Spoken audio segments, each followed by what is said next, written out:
Hi and welcome back to our low-carb abode. I'm Ludmilla and today we will be making a keto cream cheese swirl pumpkin bread. I just figured it's time for a fall recipe.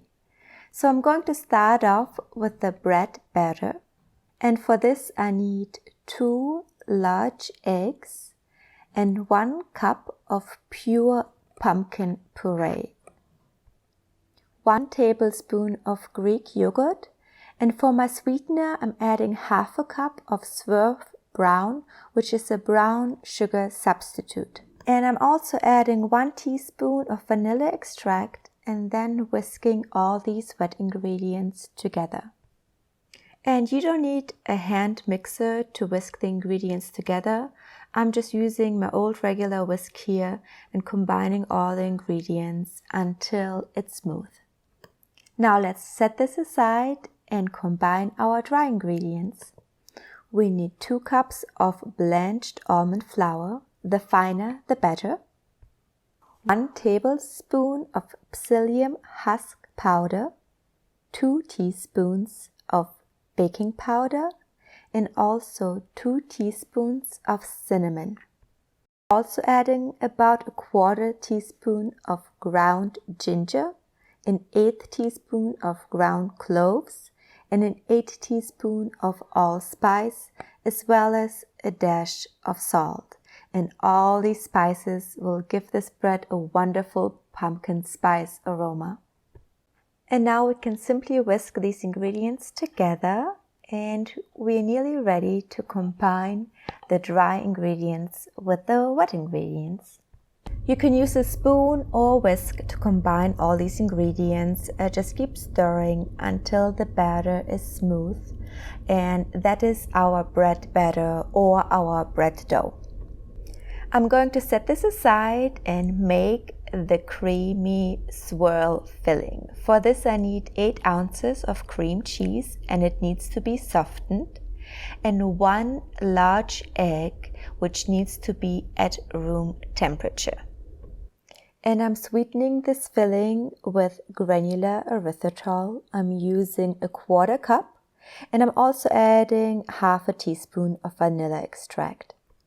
I want this filling to be super smooth and creamy, and that's why I'm using a hand mixer, and I'm keep on mixing this together until the filling looks very smooth. Just like that. I am baking this bread in a 9x5 inch loaf pan, which I'm lining with parchment paper. And to assemble my bread, I'm going to start off with 1/3 of the bread batter.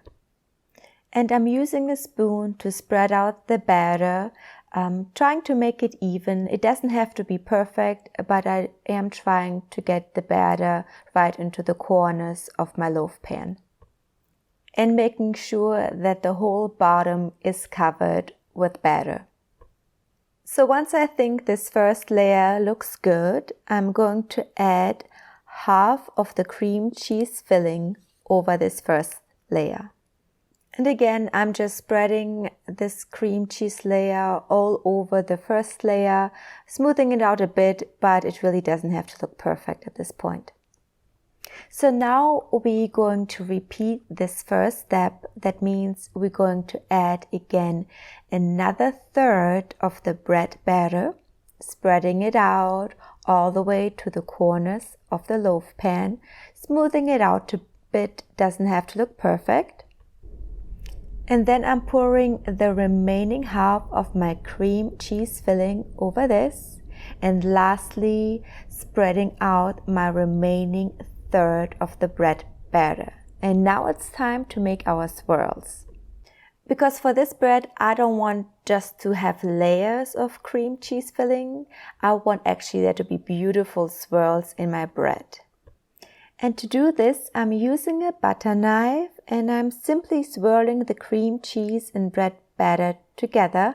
But be careful not to overmix, because we want to have visible swirls in the batter.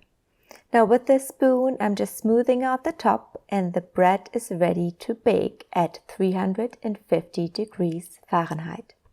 I baked it for 1 hour and let it cool down. It's best to let the bread cool down all the way to room temperature, but I'm a bit impatient and my bread is still slightly warm. That's alright though. I love how my kitchen smells after baking this bread. It just has this wonderful, warm, fall pumpkin spice aroma. The bread has a wonderful texture. It's soft and slightly moist. It is not crumbly or dry. The texture reminds me quite a bit of a pumpkin muffin. The bread is beautifully marbled with that delicious cream cheese filling. It is really a wonderful combination of pumpkin spice bread and a cheesecake. Surprise your family and friends with it. They will never guess that this bread is low carb and made without any grains. Find the recipe link in the description below and enjoy your first fall dessert of the season.